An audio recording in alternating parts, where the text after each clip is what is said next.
আসসালামু আলাইকুম। Lithium banks ভিডিওর পক্ষ থেকে আজকের ভিডিওতে আপনাদের স্বাগতম।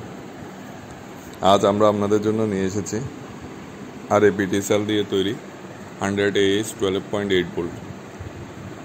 দেখতেই পাচ্ছেন ব্যাটারি ব্যাগটিতে JKBMS ইউজ করা হয়েছে। আমরা এখন আমাদের ক্যাপাসিটি টেস্টে গেলাম। ক্যাপাসিটি টেস্টে এটি প্রায় 102 AH 100 AH এর cell 102 AH capacity 1260 watt hour ক্যাপাসিটিতে। তার মানে হচ্ছে আপনি 200 ওয়াট যদি লোড দেন প্রায় 6 ঘন্টা চলবে, 300 ওয়াট লোড দিলে 4 ঘন্টা চলবে, 500 ওয়াট লোড দিলে প্রায় 2.5 ঘন্টার মতো চলবে।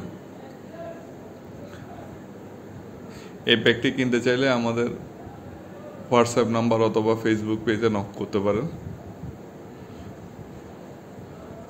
ধন্যবাদ সবাইকে আমাদের সাথে থাকার জন্য।